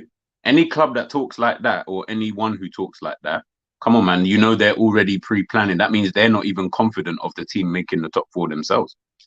Exactly. Liam saying, Cal from Coppish got me on the Kone train, watch the comp, and I'm on the train. I want him. Yeah, it's true. No, he's a good player. Mark is saying, you seen Fabio links back to Fulham on loan. Have you seen that? This guy was supposed to come in and what did people tell us? No. What did Romz tell us at the beginning? Romz, don't think you're hiding, my bro. This is your guy. You cannot hide. When it's my guy, I get grilled. Oh, what did your guy do today? Oh, Salah's not doing nothing, man. He ain't doing it. Okay, your guy going back to Fulham. Romz, I'm watching you. You know, I'm watching you, bro. I don't know. He was supposed to win Young Player of the Year, isn't it? Young Player of the Year. According to Ramel. Romz. Yeah, Romz, you're in the mud. You're in the mud. Saying, can you roll out some stats for Salis Abdul Samed? Yeah, we will do that. We will do that later on at another date, but we need to kind of just chop up the last kind of little, last little chats. What happens if Liverpool don't get top 4? I don't know. I promise you, I'm not trying to play Europa League. I promise you, I don't want to play that. But how does that affect Liverpool? In what way? I think how badly would it be bad if Liverpool ended up 5th next season, for this season? I think so. I think the way FSG are run, they require top 4, and they require top 4 on a consistent basis. So I think that if we don't get it, then financially you're taking a hit regardless, because you're going to be, in Europa League. Remember, we've been at Champions League level now for 4 or 5 seasons, I believe. Can't remember. It's been a while now that we've been, consistently in the Champions League. To then drop, that means you're going to take a hit financially. So Yeah, I think for FSG, it's not good. It's not good. So player wise as well. You know what? Actually, on the player sense though, does that then mean that we would go for these kind of players then instead of trying to sign a Jude Bellingham or an Enzo or even a Caicedo at 60 million kind of 70 million, whatever it is kind of thing? Do you think maybe we would then go a bit lower? Because I don't think these guys are, I don't know. I do not know what the transfer value is for these players, by the way. So it could be crazy high for all I know. But would it then mean that maybe we do start looking more lower end for prices in terms of players, which then means that the scouts are going to have to actually do their job and maybe take more risks? And what I mean by that is Enzo Fernandez, we could have got him for 10 or 12 million. Maybe you actually go out and just sign that player now because you can't go out and sign Jude Bellingham, for example. Maybe so, you know. I think what it would do, it would give the board the less pressure. And I think, ironically, it'd give Klopp less pressure because I don't think Klopp deals well with the kind of with big targets. Yeah. He deals well with big targets when he's not the front runner. So when he's told you're the favourite to go and do something, we never really do well. Never really do well. When we're the favourites to go and beat Tottenham in the Champions League, yes, we did it, but it wasn't in like crazy fashion, right?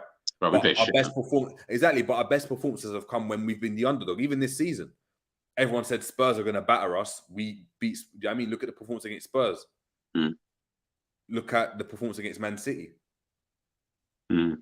We come out to play because why? We're the underdogs. You know what? It would make sense. You know what? Now I'm thinking we probably will get Europa League because that's the one thing that he hasn't won yet. And he'll win that somehow. And then he'll win that. And they'll be like, Klopp's won everything. Klopp's won everything. Bro, it's here. I can see it. You know what? Bro, I know Liverpool at the back of my hand, rude boy. I know exactly what's going to happen. We're going to finish 5th. It's going to be a battle up until the end of the season. We won't make it. Next season, everyone's going to get gassed. We're going to make it far in the Champions. You know, we're winning the Europa League next season. Fuck it, I said it. You will win the Europa League. It was mad that the season after, we fall off even more because we've got bare games and bare injuries. But we still managed to win the Europa League, but we fall off. So guess what happens? The season after that, we go into the conference and we win that under Klopp. And what year would that be? We're in 23, 24, 25, 24, 25?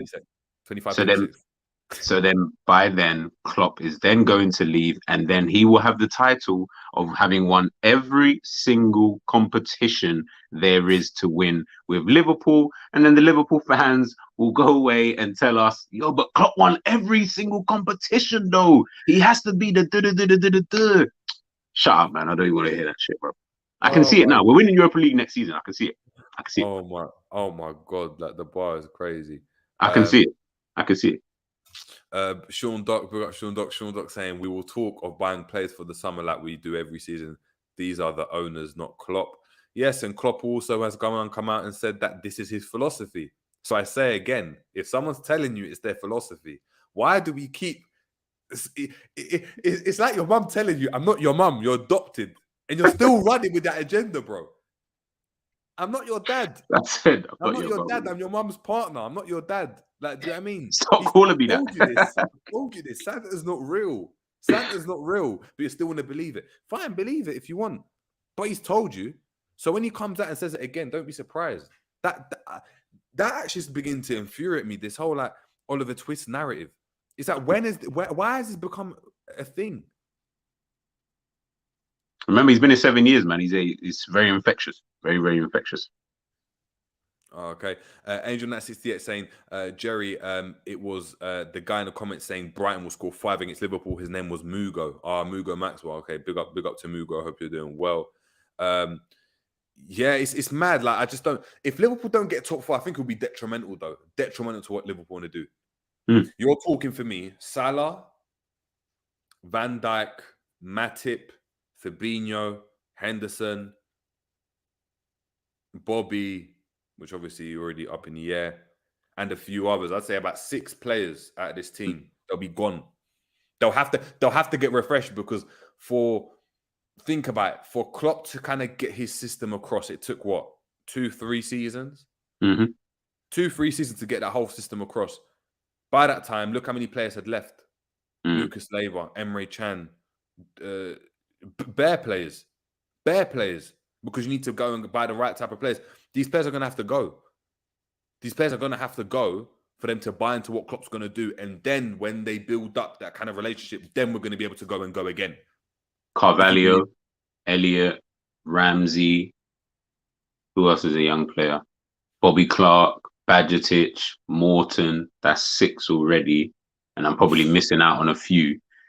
Europa League next season, like I said, we are getting that Europa, and what we'll end up doing is they will play that competition. You know, like Arsenal, they always play like them kind of guys, like the Marquinhos is kind of them kind of players, like Nketiah before Jesus' injury, he was playing in that competition kind of thing, like, you know, those kind of guys. You know, I feel like that's probably what's going to happen then, because then that will allow, as you said, to do what you want, which is you get rid of your Van Dijk or the Van Dijks, the Mo Salahs of this world. They would have to inevitably leave because one, Liverpool going to need funds, and if we still got FSG, where are we getting those funds? Plus, they're not going to be good enough, and that's the problem. Yeah, our young players aren't good enough. Our old players aren't going to be good enough. In 2 or 3 seasons, like Salah's going to have to go.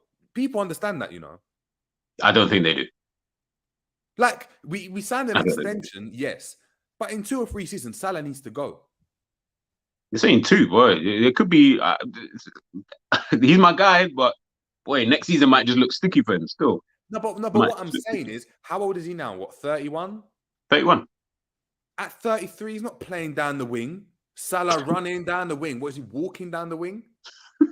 Bruv, like we need to get another player. And yes, I hear we're bringing in different forwards, but that means these forwards got to take over his place, and he's got to hit the bench.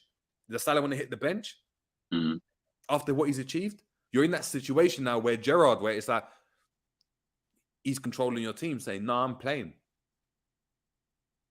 Yeah, because Gerrard didn't want to. Gerrard didn't really want to hit that bench. Verge is 31. Do people want to stick around and see a 33, 34-year-old Verge? Do you think you can do what Thiago Silva's doing? I don't know.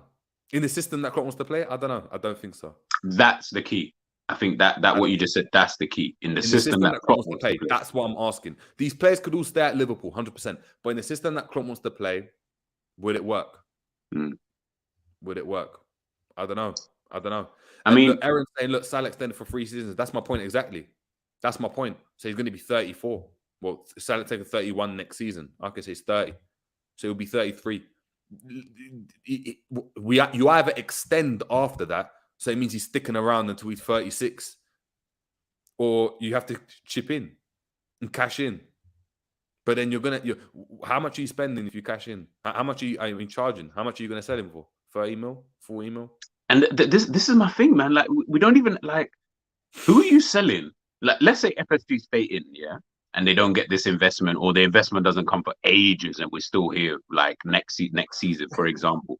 Who are you selling to get anybody? This is my worry, is that who are you now selling? Gomez, Salah, and Salah's not fetching you the money that Salah 2 seasons ago would fetch you. That guy would probably fetch you the same amount as Mane, if I'm being real. Like, in real. a couple of seasons, 100%. 100%. I even feel like next season, if you try to sell him, 30 million is probably about the most that you'd get for someone like a Salah. You got to remember his age, salary, all these kind of things. Teams ain't going to pay. He had to get the 20 goals this season in the Prem. He still might do it somehow. Yeah, but he had to keep the consistency, because people are going to look at age and be like, "Oh, numbers dropped." Yeah, very true. People aren't going to look at, if you're a prospective buyer, you're not looking thinking, yeah, but there's all these caveats as to why Salah didn't do well. You're just looking saying, he didn't bang. So we're not paying. Boy. I mean, it will be scary. I just don't know how it works. Does Klopp stick around? Like, do you think if Liverpool, let's say it was 2 seasons in a row and Liverpool didn't get into top 4, so we're talking 2 seasons, so next season, the season after, do you think he stays around himself? Or do you think he says, nah, I'm going? It would have to depend on where we finish in that second season. Like, if you're counting this as 1, it would depend on where we finish in that second season. I think then he would... this is probably more hope than anything. I would hope to think that he would then say, maybe it is my time to maybe we should start looking at pastures new. But then Liverpool are going to be kind of fucked because all the good managers who are available right now are available now. Tuchel, Enrique, like Zidane still said, like if you want a Zidane, Flick, like all these guys are free right now. So if you're looking for a new manager, now is probably the best time to find one. But do you know what it is though with these managers as well? Is you're not a good manager until you are a good manager. Yeah. Eddie Howe before Newcastle was washed. Was washed after what happened at Bournemouth. If I told you 18 months ago, you know what? Chelsea again, Eddie Howe, you would have creased, bro. You would have creased. You would have laughed. Now, Eddie Howe, people are saying he's the best manager of the season. Manager of the season this year. Do you know what I mean? If Arteta 2 seasons ago, laughing stock, helmet head. And he had an FA Cup. Man, like Lego head. Now, do you know I mean? This is how football is. This is how football is. So you're not a manager until you are one. That's my point. And I'll say it again. Even like people know, look, I'm Klopp out, G's Klopp out.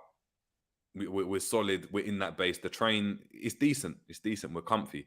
But I'm sitting in first class. I don't know about anyone else. Exactly. We're first class. You're the train driver, bro. I was just about to say the same thing, but I'm driving the train, bro. I'm just waiting to pick up everyone else. But for me, I'm not saying that Klopp's a dead manager. Yeah, I'm not saying that at all. I'm not saying Klopp is not going to go to the German national team and win them 5 trophies. I'm not saying that. I'm not saying that at all. What I'm saying is when you've got a voice, when you've got the same narrative being told over and over again and the same type of message being sent out, it can get stale. It can get stale. Paul Joyce spoke about it himself.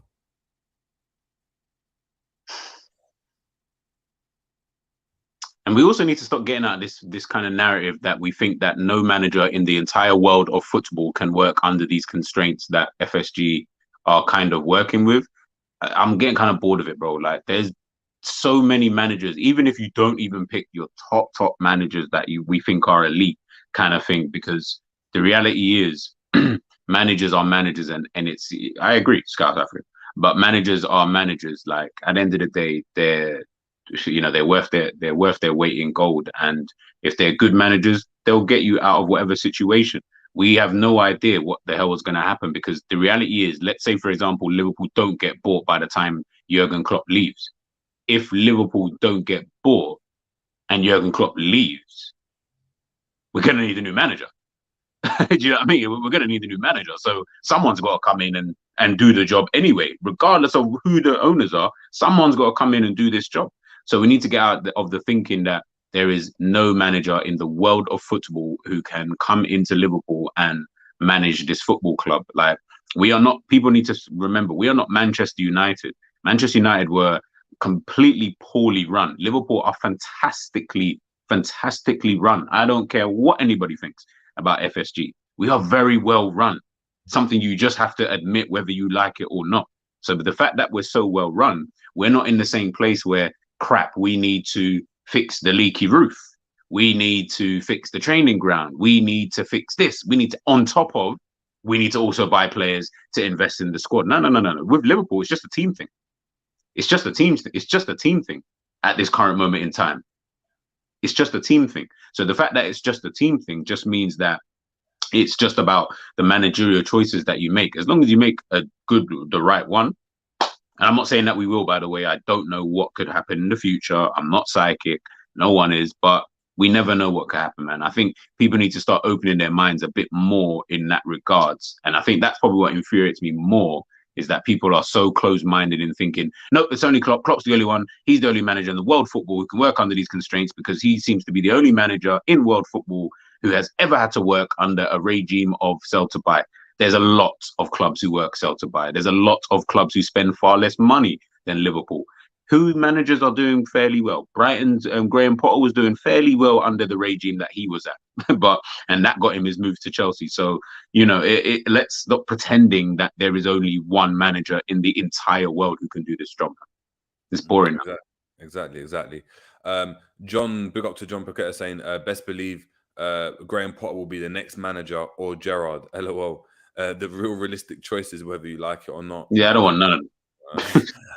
Albert Wife was saying Fabio going back on loan, ? And Curtis Jones is still there. I know. Yeah. Mo Khalid saying FSG out if we don't get top 4. Angel Knight 68 saying Company. That's what I'm saying. Company, no one rated him. No one rated him when he was doing I can get really mad. You know when he was up in Bruges, like, you're going to make me get pissed off. Like, you know what I mean? Like, bruv, like now man's making Burnley look like Barcelona B over there, bro. He's even got the Klopp hat sorted. He's got it. He's already fitted. It's already fitted. It's just, it's not even got the, your hat now's got the clip on. His don't even have the clip on. It's just fitted around that head. It's just fitted around. KF's LFC saying Diaz or Nunes will be sold. With the amount of forwards we do, like Carragher said, one of them's gonna have to pop. If you ain't popping, you're bouncing. Now, listen, I'm telling you now. I'm telling you that for free. Jota, Diaz, Nunes, Gakpo, Salah, Firmino, if you want to count, if he stays. Firmino, there's going to be a replacement for Firmino. I'm telling you now, in the summer, if Firmino goes, we're going to get a replacement. If we get a replacement, we've got 6 forwards. One of them's bouncing, man. One of them's being told you're surplus to requirements. Yeah, I feel like 6 forwards is like 6 forwards. That's a lot of forwards to have. Not 6 forwards, but one of them's on the wing but can play in midfield. You know, like a Grealish or a Bernardo Silva that occupy. No. We're talking forwards. 6 attackers, forward. Like they can only play in that one position or 2 positions there. That's mad. Yeah, man. That's actually mad. Nunes, Diaz or Gakpo. It might be one of them ones. One of you guys might have to be the next Kabak. Do you know what I mean? Where you come in and it just doesn't work out. I don't know, man. Especially if Liverpool don't get top 4. What happens then? Europa League, bro. We're winning the Europa League, brother. Like, why are you not listening? That's why he's got the 6 attackers, because Klopp knows in his brain, we're not getting that top 4. So at least in the Premier League, I can play. That's why he's trying to sign Keita. He's thinking, in the Europa League, Keita is one of the better midfielders. Chambo can be I got it. I told you, bro. We know what we're doing. 892 UEFA will have to surely bring the Intertoto Cup and Cup Winners' Cup back for Klopp. Imagine that's something that Liverpool fans will blame after as well. Imagine they did that. Yeah, and he won everything. Like, I'll shoot myself. He even won the World Cup. They somehow managed to get Liverpool to play in the World Cup.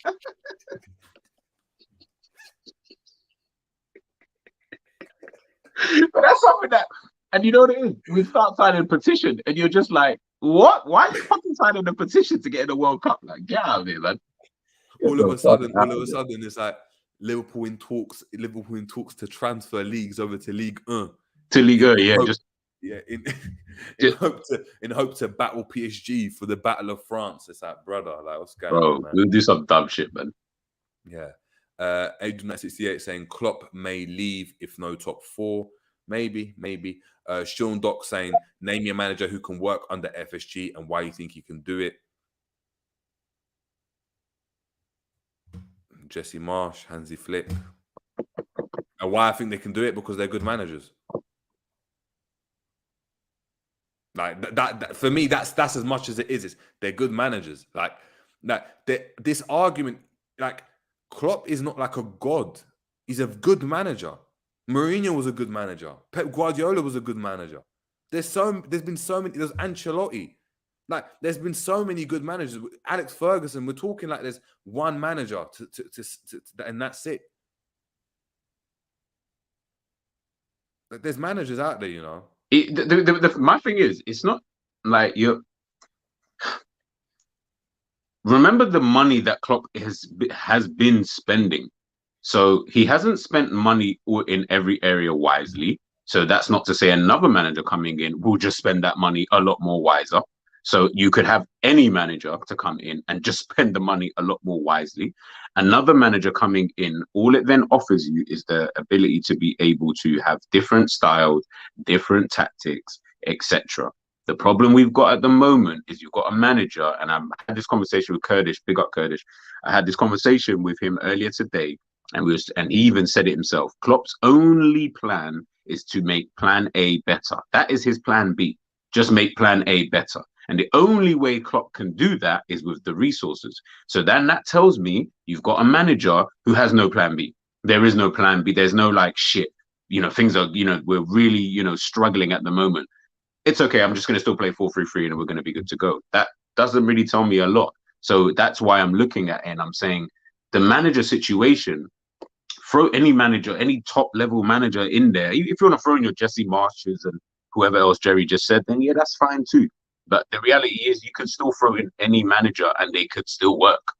We're acting like no manager can work under constraints. And let's not act like these constraints are saying that, yeah, he's only got 5p to spend. Like, the guy's got money to spend. He just isn't spending it recently anyway. He just isn't spending it wise enough. Do you get what I'm trying to say? That's all it is with Klopp. It's not like he hasn't got any money at 65 million plus another 37 million, which is 100 million to spend on 2 attackers when your team needs midfielders. How do I know another manager coming in wouldn't have just bought 2 midfielders and not worried about the attack and being able to just cope with the attack? The question is as well, but the thing is, the question is as well then, cool. Let's just agree with the narrative that Klopp's the only one that fits perfectly into the glove of FSG and that cool. What happens when Klopp goes? What happens if Klopp turned around today? If Klopp turned around today and said, no, are you telling me that's it? It's done. This is my point. Liverpool collapses. Liverpool's dispatch. Do you know what I mean? We start using the metal from Anfield Road Stadium to build some new developments. Do you know what I mean? In Stanley Park. Like, tell me, what are you guys saying? Liverpool has been standing for longer than Klopp's been alive. Put up the comment from Mo Fawaz. I want to answer that one. We're not winning it with Klopp. So what difference is it making if we have Klopp in charge, bro? What difference? Like, that doesn't even make sense. We're not winning it with Klopp. So why do I care as to who's even coming in regardless anyway? Just get me a different manager. I'm just bored of seeing this manager. you said it like as if to say, nah, but we're going to win it with Klopp. Like, but we're not winning it with this guy. He's been in 7 years, bro. Like, he's got 1 title to show for 7 years work. Like, I don't know what more you want from this guy to actually do. Like, he's got 1 title from 7 years. Now, I commend him for having that 1 title, but that's it.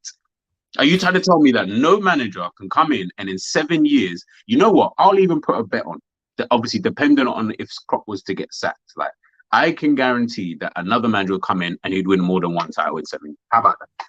How about we just win more than 1 title? Just give me 2 and I guarantee. Just 2. Yeah, that's what it is, man. That's what it is. But look, we're going to head out, man, because we've been on stream for about 2 hours now, chopping it up. Big up to everyone that's been in the building. I haven't checked the likes today. I've actually been in a decent mood. It's been funny. I'm actually mad tired. I've got a gym session at 6:30. A Blaze what class or just a normal Blaze class, man. They're going to be making me do it. Hey, guys, listen, you're going to start seeing Jerry just for no reason top off in the stream and just is that it? You know, like that. Like, the shoulders are there already, but I just need to rip up a bit more. But now, big up to everyone. We got Marshall saying 62 likes. I big up to everyone, man. That's what we like to see, man. Big up. We got Effortless. Big up to Sam saying love the boys. Big up again. Big up, man. Big up. Appreciate it. We got who else saying? Yeah, that's it, man. We got obviously Aaron. We got RJ's been in the building. We got Captain Sal. Big up to everyone that's been in. We got Angel Knight 68 as well. Big up to your damn self. Sean Doc. Mofo Waz as well. Big up for tuning in. Before we head out, G, what's coming up from the people? Let the people know what's up on GTV, man. Because if you want to get a preview of what we're talking about here, you got to head over there first. That's the thing you got to watch first. That's the preliminary chat. Gets your brain thinking. Then when you come in, you understand what we're talking about. That's what I'm saying, man. Like, when Jerry's done with gym and that, we're gonna chop up to see what else we can give you guys for the rest of the week. When this video is done, guys, please head over to my channel, smash a like. Got a new video out, Attacking Evolution. Well, I'm just looking at the Liverpool attack and why I feel that is one of the other main components as to why Liverpool's midfield looks the way it does, kind of thing. But I get into more detail obviously over there. So please, if you can head over, smash a like. And yeah, like Jerry said, man, anything I talk on my channel, we're going to kind of delve and have a debate, and we want to get your opinions as well. So everything that everyone said in the chat, we're not going to agree. We're not going to agree. It's just the way it is, but we love it. We love to hear your opinions. We want to know what you guys have got to say as well, because sometimes we do, like, we actually see some of the comments when we leave here and we're like, you know what, he's actually got a point, you know, maybe we should talk about that, blah, blah, blah. So guys, keep it coming, man. Just keep it coming. Yeah, there it is, man. There it is. It's like with you guys, like Manu Kone. I was like, who the hell was Manu Kone? What are you guys talking about, bro? I thought you guys were talking about that other Kone, that left mid that was at Lille. I was like, him. Like, another forward. I was like, another forward. I was like, are you taking the mic? Like, I tapped in Kone, and do what popped up as well earlier when we were researching it? Aruna Kone. You know the one from Wigan? That's the one that popped up for me. Yeah, that's the one that like, popped up for me. I was like, right, okay. Can't be him we're signing. I was like, he can't be popping off in midfield now. But exactly. I was like, brother, I was like, Rodgers, the spirit of Rodgers is just still lurking in up at Anfield, man, and up at the Listen, man, it's been another, obviously, episode on the Jerry James Show. It's been myself and G, and we're up, people.